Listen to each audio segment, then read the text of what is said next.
This is strange because मेरा mobile aeroplane mode में था एंड ये जो ट्यून आपने जस्ट अभी सुनी ये व्हाट्सएप ट्यून मैंने रखी हुई है जो इंडिकेट करती है कि कुछ तो टेक्निकल ग्लिच हुआ जिसकी वजह से एयरप्लेन मोड में भी होते हुए इंटरनेट कनेक्टिविटी मिली और मैसेज ड्रॉप हुआ।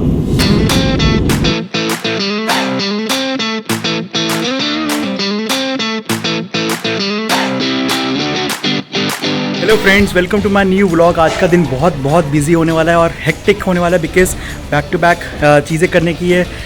Start from the beginning of अभी मैं निकल रहा हूँ एयरपोर्ट के लिए और एक प्रोफेशनल बिजनेस मीटिंग के लिए। Let's look forward to meet and see all those views जहाँ पे मैं फेस करूँगा during this vlog. So till the end please watch this and ensure that you will be witnessing those all moments जिसमें मैं engage होने वाला हूँ। Looking forward to see there.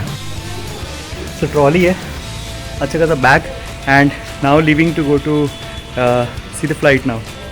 तो फ्रेंड्स मैं निकल रहा हूँ अपनी बिजनेस मीटिंग के लिए और यहाँ पे तक्ष रेडी है अपनी स्कूल के गरबा कंपटीशन में और गरबा गरबा सेलिब्रेशन में पार्टिसिपेट करने के लिए। वाओ, सो से ये गुड। फ्रेंड्स अपनी ऑटो आ गई, चलो अभी चलते हैं। सो फ्रेंड्स जब मैं अपनी राइड बुक कर रहा था तब मेजर डिफरेंस दिख रहा था कि between auto and cab approximately 200 rupees का डिफरेंस लग रहा था एंड ये डिफरेंस भी डिफरेंट एप्लीकेशन में डिफरेंट अमाउंट का होता है। तो सीधी सी बात है, कंफर्ट के साथ कॉस्ट इफ़ेक्टिव सोचना ज़रूरी है, तो मैंने ऑटो ही बुक कर ली। कहते हैं ना कि सवारी एक जगह और दूसरी जगह आने और जाने के लिए एंड टाइम पे पहुंचने के लिए होती है, किसी को दिखाने के लिए नहीं।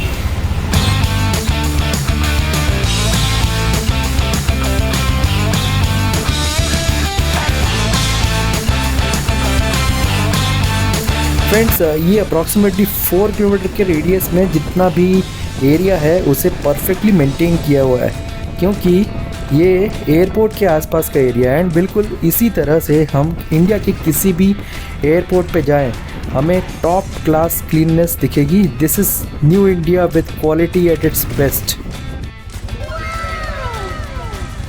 सो फ्रेंड्स मैं एयरपोर्ट पहुंच चुका हूं और यहाँ पे बहुत सारी चेंजेस हो चुके हैं बिकॉज़ यहाँ पे प्राइवेटाइजेशन आ चुका है अदानी एंटरप्राइजेस का। आई विल शो यू कि कहाँ पे से क्या चीज़ हो रही है। देखो अभी मैं यहाँ पे ऑटो ड्रॉप ऑफ यहाँ पे स्टेशन स्पेशली बनाया हुआ है। सो इसी तरह पिकअप एंड ड्रॉप ऑफ के लिए भी सिस्टमेटिकली पार्किंग फैसिलिटी अलॉट की गई है।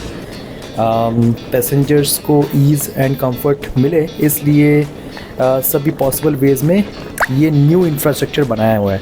लास्ट 1 ईयर में मैं अप्रॉक्सीमेटली 7 to 8 टाइम्स इसी एयरपोर्ट से होते हुए निकला हूँ एंड देखा है तो बहुत अच्छा खासा डेवलपमेंट हो चुका है क्योंकि मैं जब भी लास्ट टाइम आया था तब उस टाइम पे डेवलपमेंट चल ही रहा था and it was just a continuous basis. अभी एट प्रेजेंट मुझे लग रहा है कि ये फिनिश हो चुका है ऑलमोस्ट। और ये देखो एडवांस्ड टेक्नोलॉजी यूजेज का best example robo cleaning machine. ये राइट साइड में अराइवल गेट है एंड मुझे स्ट्रेट जाना है जहाँ पे एंड में डिपार्चर के गेट बनाए हुए हैं और मेरे लेफ्ट साइड में देखो बहुत बढ़िया सा फूड कोर्ट बनाया हुआ है स्पेशली उन सभी के लिए जो अराइवल और डिपार्चर के लिए आते हैं पैसेंजर्स, एटलीस्ट उनको डिस्कम्फर्ट ना हो इसलिए सारे फैसिलिटीज अवेलेबल है। सिक्योरिटी गेट चेक होने के बाद अभी एंट्री करके अंदर एयरलाइन स्पेसिफिक चेकिंग काउंटर पे ये लंबी सारी जो रोज बनी हुई है ना वहाँ से होके जाने का है। मतलब ये कि ज्यादा क्राउड होने के बाद भी ये लंबा चक्कर लगा के जाना जरूरी है, नहीं तो वैसे अपन को कौन रोकेगा। बट ऐसा हर जगह नहीं चलता भाई। फाइनली बोर्डिंग पास मिल चुका है, चेकिंग बैगेज भी हैंड ओवर कर दिया है और अब जाना है सिक्योरिटी चेकिंग के लिए जहाँ पे केबिन लगेज को मेजरली चेक किया जाता है एंड बेसिक चेक्स किए जाते हैं जो पैसेंजर होता है उनको एंड उसके लिए भी सेम इतना लंबा चक्कर लगाते हुए जाना पड़ेगा। ये देखिए कितना बढ़िया सेटअप किया हुआ है हेल्थ चेकअप के लिए एंड एडिशनल स्टोर्स भी बनाए हुए हैं जहाँ पे से शॉपिंग कर सकते हैं। जो बैकग्राउंड वॉइस में आप सुन रहे हैं ये अनाउंसमेंट हो रहा है। कभी कभी तो अनाउंसमेंट होने के बावजूद भी लोग लेट हो जाते हैं और उसके लिए बहाना बनाते हैं। So friends it is very much important कि आप अपने टाइम को इस तरह से प्लान करें कि आप राइट टाइम पे पहुंच जाएं, एटलीस्ट बिफोर टाइम नहीं तो एटलीस्ट ऑन टाइम। अगर नहीं पहुंचते तो कॉन्सिक्वेंसेस बहुत सारे होते हैं कि आपको फ़्लाइट मिस करनी पड़ सकती है, अनलेस सिचुएशन ऐसी हो जाए कि फ़्लाइट डिले हो तो। लेकिन टाइम पे पहुंचना बहुत ज़रूरी है। एंड आई मस्ट अप्रिशिएट कि जिस तरह से प्राइवेटाइजेशन आया है इन मेजॉरिटी ऑफ द एयरपोर्ट्स, जहाँ पे प्राइवेट कंपनीज़ को अपॉर्चुनिटी दी है टू रिवैम्प और change the entire infrastructure of the airports और डिफरेंट पब्लिक फैसिलिटीज़। बहुत सारे अच्छे खासे चेंजेस हुए हैं। डेफिनेटली ये कॉस्ट बहुत ज़्यादा बढ़ी है।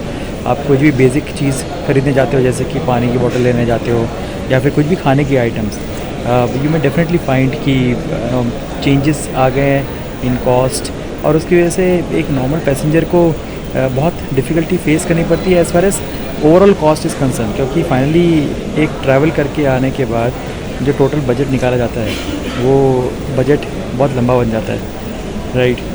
अनलेस अगर उसी चीज़ को अगर लेस कर दें, फैसिलिटी अच्छी होने के साथ साथ कॉस्ट भी कम हो, तो सभी पैसेंजर्स के लिए अच्छा रहता है। सो ये मेरी रिक्वेस्ट रहेगी to the government that at least उसमें कुछ चेंजेस लेकर आ जाएँ, और लेकर आएंगे तो सबके लिए अच्छा रहेगा। एटलीस्ट ईजी रहेगा ट्रैवल सबके लिए, कॉस्ट इफ़ेक्टिव रहेगा। सामने एलईडी स्क्रीन पे फ्लाइट स्केड्यूल विजिबल है, जो इंडिकेशन देता है रिगार्डिंग फ्लाइट स्टेटस और इन केस एयरलाइन स्केड्यूल में या फिर गेट नंबर में कुछ चेंजेस होते हैं तो। सो फ्रेंड्स, मैं जब ब्लॉगिंग करता हूँ ना, सो जनरली प्रेफर करता हूँ कि ऐसी जगह पे बैठो जहाँ पे ज़्यादा डिस्टर्बेंस ना हो, ना तो मुझे ना तो किसी और को। बिकॉज़ अगर किसी और को पता चलता है कि ब्लॉगिंग कर रहे हैं या फिर उनको भी ब्लॉग में इंक्लूड किया जा रहा है, सो सीधी सी बात है वो डिस्टर्ब खुद होते हैं, और फिर उसके बाद कुछ भी सिचुएशन हो सकती है। सो बेटर है कि क्राउड से दूर रह के ही ब्लॉगिंग किया जाए। आप क्राउड को इग्नोर नहीं कर सकते, बट येस आप स्किप कर सकते हैं और उस जगह पे आ सकते हैं जिस जगह पे क्राउड नहीं हो।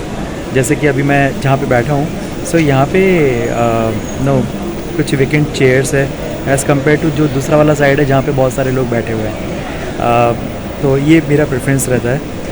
और व्लॉगिंग करना is not easy, it's very very difficult. आपको बहुत सारे कॉन्सिक्वेंसेस फेस करने पड़ सकते हैं, इसलिए जो भी करें ध्यान से करें और अच्छी तरह से करें।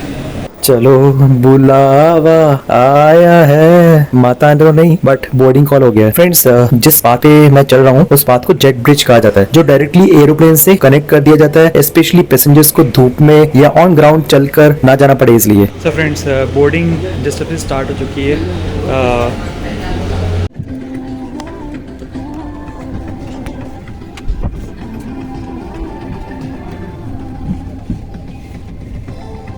फ्रेंड्स, जनरली कैसा होता है कि विंडो सीट बुक करनी पड़ती है, क्योंकि सबकी इच्छा होती है विंडो सीट पे बैठने के लिए। लेकिन कैसा है कि जब सीट्स कोई बुक नहीं करता तो ऑटोमेटिकली असाइन हो जाती है, जैसे कि मुझे असाइन हुई है। मैं अभी विंडो सीट पे बैठा हूँ एंड अभी वेट कर रहे हैं। मुझे लगता है कि अराउंड 10-15 मिनट्स लगेंगी फ़्लाइट को टेक ऑफ करने के लिए, तब तक बैठे रहते हैं। यहाँ पे सीट कवर्स में बुकलेट रखी हुई है, जिसे रेफर करके हम मील कैटेगरी में जो भी आइटम्स अवेलेबल है उसे मंगवा सकते हैं। वो जो सामने बड़ा सारा टैंकर है ना, उसमें से फ्यूल फिल किया जा रहा है। एंड ये देखो ट्रैक्टर लगेजेस ऑफलोड करके जा रहा है। जो भी हो, ट्रैक्टर ऑन द फील्ड हो या फिर एयरपोर्ट, दोनों जगह अच्छे से हैवी वर्क को इजीली कर लेता है।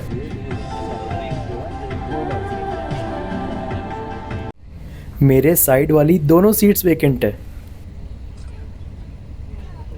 बेसिकली दो तरह से एरोप्लेन में एंटर एंड एग्जिट होते हैं। एक जैसे मैं आया था जेट ब्रिज से, और दूसरा जैसे आप सामने वाइट कलर की स्टेयर्स देख रहे हैं ना, वैसे गेट पे अटैच की जाती है और उस तरह से एंटर एंड एग्जिट होते हैं। Enjoy your flight. कृपया इस महत्वपूर्ण सुरक्षा जानकारी पर ध्यान दें। सरकारी नियम अनुसार विमान में धूम्रपान, तंबाकू का प्रयोग, वेपिंग और साथ लाई मदिरा पीना वर्जित है। सभी शौचालयों में smoke detector the strap around your waist. Inflate by pulling the red tab or tabs, and to inflate it further, blow into the inflation tube or tubes. Inflate the life jacket just before leaving the main exit doors. If evacuating through an overwing exit, inflate the life jacket after leaving. If the aircraft has slides or slide rafts, board the nearest draft on exit. Tampering with or removing the life jacket without crew authorization is prohibited and punishable. In case of an emergency landing, Slides or slide rafts may be deployed. Please read us. Air hostess ने important instructions दिए हैं जिसे walking space में खड़े रहकर बताते हैं। Vlog में विदाउट परमिशन शूट नहीं कर सकते, इसलिए सिर्फ बैकग्राउंड वॉइस में कवर किया है अभी। अब एरोप्लेन रनवे की ओर मूव कर रहा है और आप देख रहे हैं कि लाइन वाइज सभी एरोप्लेन्स टाइम के अकॉर्डिंग इंस्ट्रक्शंस फॉलो करते हुए रनवे की ओर चल रहे हैं। It's actually we mean by a system based on security instructions only.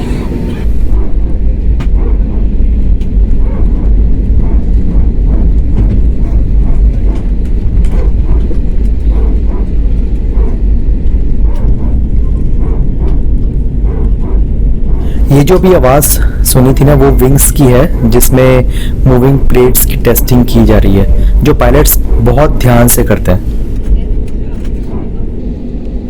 Runway की तरफ जाने के लिए मल्टीपल लेन्स बनाई हुई है एंड सिग्नल के अकॉर्डिंगली मूवमेंट हो रहा है। अब एक्चुअली में रनवे पे एरोप्लेन आ चुका है, बट जिस डायरेक्शन में टेक ऑफ करना है उसके अपोजिट डायरेक्शन में पोजीशन लेने के लिए जा रहा है।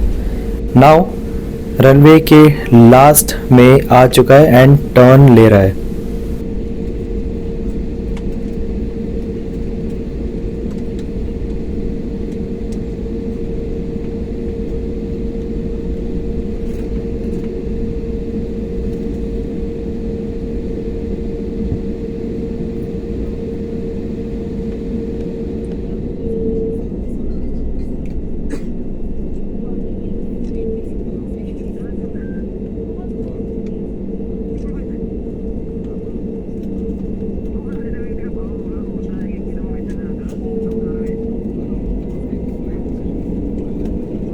अब फुल स्पीड में रनवे पे approximately 240 to 290 kilometre per hour की स्पीड से एरोप्लेन स्पीड पकड़ रहा है, जो जब तक विंडो से बाहर ना देखें तब तक फील नहीं होता।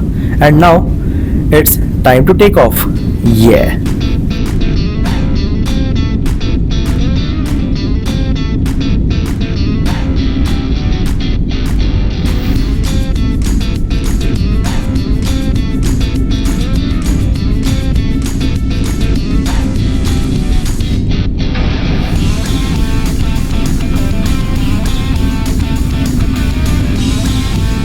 विंग्स की ब्लेड का टेक ऑफ एंड लैंड करने के लिए बहुत इंपॉर्टेंट रोल प्ले होता है। जहाँ जहाँ बादल ज़्यादा नीचे होते हैं वहाँ एरोप्लेन जल्दी क्रॉस कर लेता है। इस एरोप्लेन के मूवमेंट अपवर्ड डायरेक्शन में फ्लाई करते करते बादलों के मल्टीपल लेयर्स को क्रॉस करते हुए चलता है।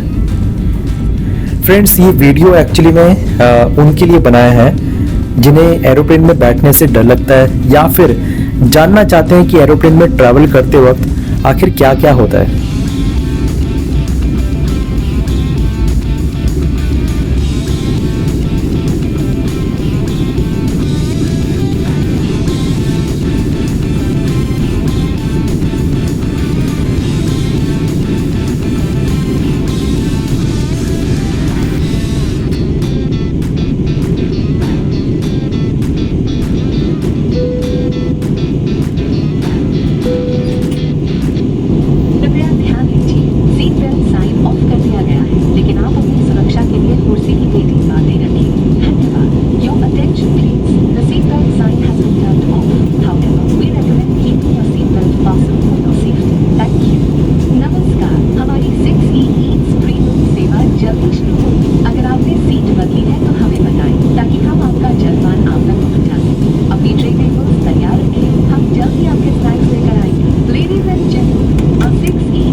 दिस इज स्ट्रेंज बिकॉज मेरा मोबाइल एरोप्लेन मोड में था एंड ये जो ट्यून आपने जस्ट अभी सुनी ये व्हाट्सएप ट्यून मैंने रखी हुई है, जो इंडिकेट करती है कि कुछ तो टेक्निकल ग्लिच हुआ जिसकी वजह से एयरप्लेन मोड में भी होते हुए इंटरनेट कनेक्टिविटी मिली और मैसेज ड्रॉप हुआ।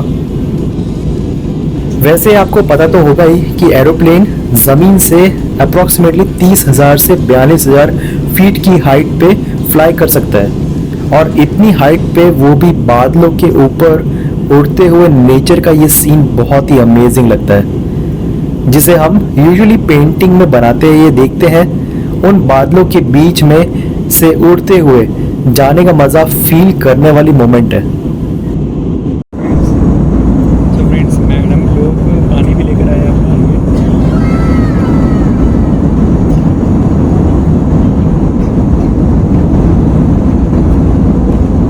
नीचे जो आपको ये दिख रहा है ना, वो समुंदर है।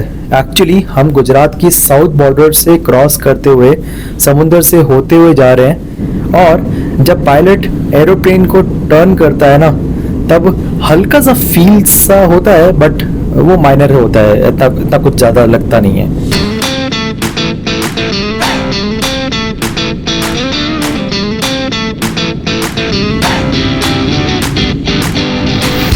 सो फ्रेंड्स, लैंडिंग करने से पहले का अनाउंसमेंट हो चुका है, एंड अगर किसी भी पैसेंजर्स ने सीट बेल्ट नहीं बांधी हो तो उन्हें बांधने के लिए कहा जाता है, और ये सब कुछ सिर्फ और सिर्फ पैसेंजर्स की सेफ्टी के लिए होता है। जो समझ सकते हैं तो ठीक है, नहीं तो उन्हें प्यार से समझाया जाता है। अब एरोप्लेन धीरे धीरे लैंडिंग डायरेक्शन में हो रहा है, जो पैसेंजर्स को फील ज़रा भी नहीं होता, क्योंकि अप्रॉक्सीमेटली 200 किलोमीटर्स के डिस्टेंस से प्लान्ड वे में पायलट लैंडिंग के लिए एरोप्लेन को ड्राइव करते हैं, और ये तब पता चलता है जब धीरे धीरे हमें बादलों के नीचे ज़मीन दिखने लगती है। अभी एरोप्लेन फुल राइट टर्न लेते हुए मुड़ रहा है। दीजिए सभी यात्रियों से निवेदन है कि अपने कुर्सी पर लौटकर और कुर्सी की पेटी बांध लें। धन्यवाद। May I have a attention please requesting all customers to return to the seats and fasten the seat belts. Thank you. इंस्ट्रक्शंस दिए जा रहे हैं, जो भी पैसेंजर्स वॉशरूम गए हों वो वापस अपनी सीट पे लौट आएँ और सीट बेल्ट को टाइटली बंद कर लें। अब धीरे धीरे बादलों के बीच से होते हुए एरोप्लेन नीचे की ओर लैंडिंग के लिए बढ़ रहा है। ऐसा लग रहा है यहाँ बहुत ज़्यादा ही बादल है, और वो भी नीचे हैं, इतने नीचे कि मल्टीपल लेयर्स को पार करते हुए भी अभी भी बादल स्टिल आ रहे हैं। Finally aeroplane above the city आ चुका है, एंड लैंडिंग बस कुछ ही मिनट्स में होने वाली है। आप विंग्स की ब्लेड्स में चेंजेस देख सकते हैं।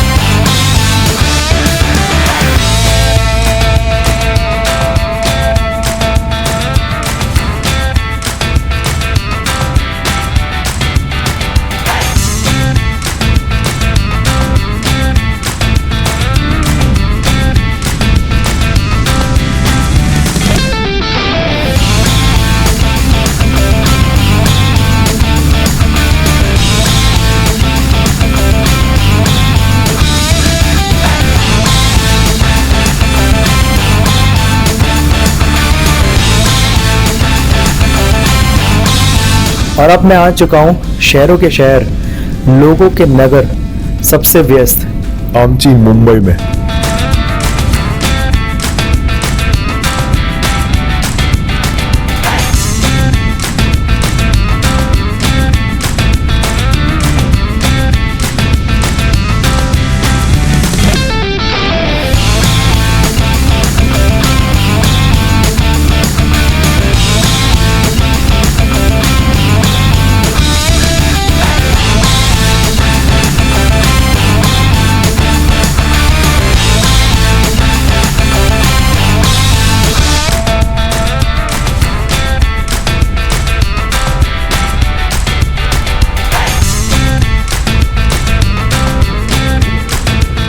जैसे टेक ऑफ से पहले रनवे की ओर जाने के लिए एरोप्लेन पाथवे से जाता रहा है, वैसे ही अभी पाथवे से असाइंड एयरलाइन स्टेशन पे जा रहा है। जनरली एयरपोर्ट्स पे टर्मिनल्स होते हैं। जब हम फ्लाइट टिकट बुक करते हैं तो उसमें लिखा होता है जैसे टर्मिनल 1 या टर्मिनल 2, जिसे शॉर्ट में T1 या T2 भी लिखा जाता है।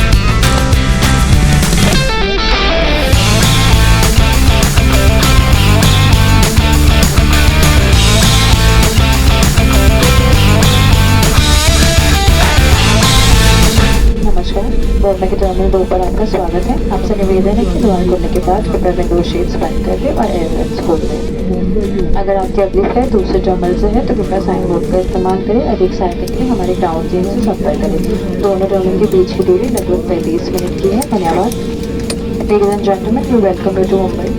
At Terminal 2, if a connecting flight is from another terminal, please follow the signage and for further assistance, approach our ground team. Travel time between terminals is approximately 30. सभी airports पे ground staff का role बहुत important होता है। वो ensure करते हैं कि सभी एयरलाइंस कोऑर्डिनेटेड वे में सिस्टमेटिक शेड्यूल वाइज ऑपरेट हो। इस वजह से कस्टमर एक्सपीरियंस बेहतर बनता है। आप अपने स्थान पर बैठे रहें। कृपया सामान कक्ष सावधानी। तो फ्रेंड्स फाइनली फ़्लाइट लैंड हो चुकी है एंड अभी सीट बेल्ट ओपन करने का सिग्नल मिल चुका है एंड जैसे गेट ओपन होते हैं एंड इंडिकेशन मिलता है, सब लोग निकलेंगे बाहर। अब सभी पैसेंजर्स अपने केबिन लगेज को निकाल रहे हैं और केबिन लगेज की लिमिट 7 किलोग्राम होती है जनरली। जैसे मैंने पहले बताया था, इसे जेट ब्रिज कहते हैं जो एरोप्लेन से अटैच किया जाता है और पैसेंजर्स इसमें से होते हुए टर्मिनल बिल्डिंग में पहुंच जाते हैं। मेजॉरिटी ऑफ द बड़े एयरपोर्ट्स पे आपको जेट ब्रिज देखने को मिलेंगे क्योंकि इसे मूव करने के लिए स्पेस चाहिए होता है।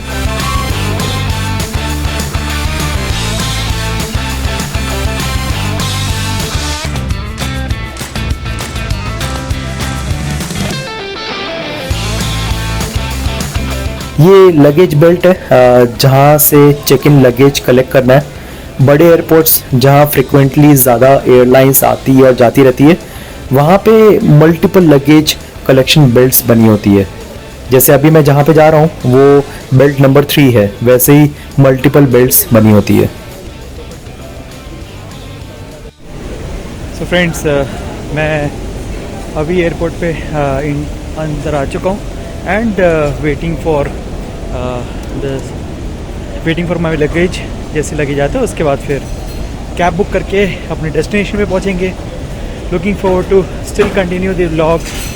अरे वाह, मेरा बैगेज भी आ गया।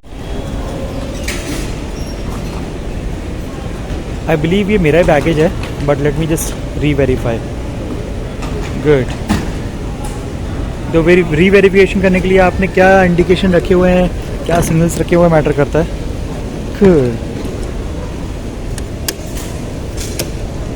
यस।